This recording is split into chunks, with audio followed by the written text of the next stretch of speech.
Hello की अखियां लड़ल जब से दिल में करार नहीं।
पहले जब ये शादी से पहले बहुत अच्छे थे, अब अच्छे नहीं है ना जी।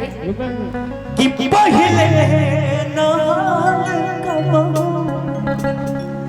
ऐसा रहे दिल के कि कुछ बुझात नहीं थे हमरा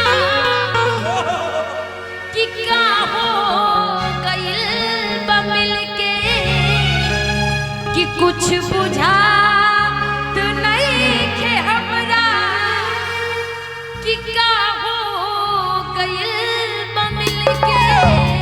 सुनी कि तोहरा सिवाय जग में सच्ची केहू सच ना एक वाइफ है हमारी जिसको मैं बहुत प्यार करता हूँ।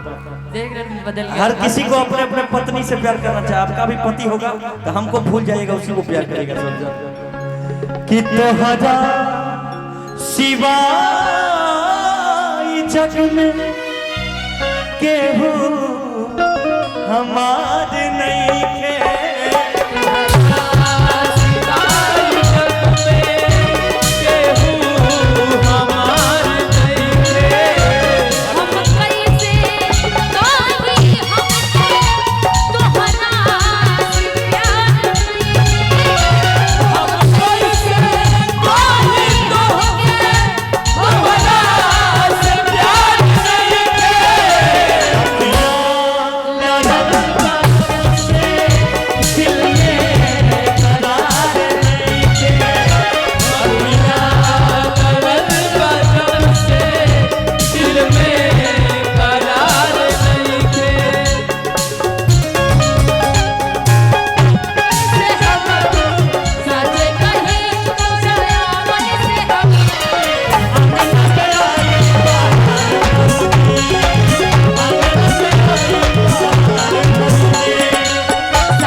हाँ जी मजा ले आप लोग मजा लीजिए, नहीं तो दूसरा कोई मजा लेके निकल जाएगा, इसलिए आप लोग भी मजा लीजिए।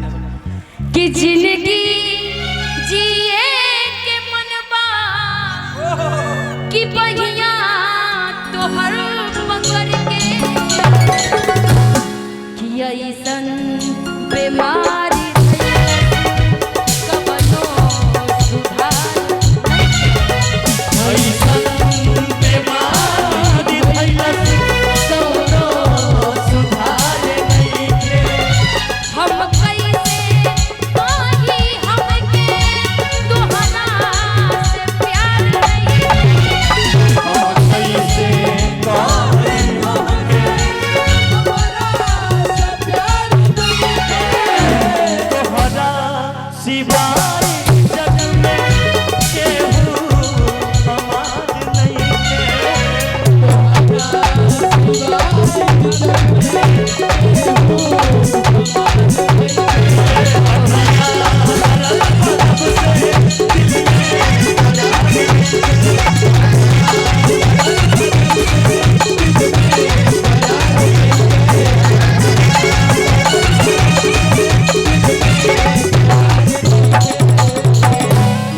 अखियाँ लड़ल बा जब से दिल में करार नहीं।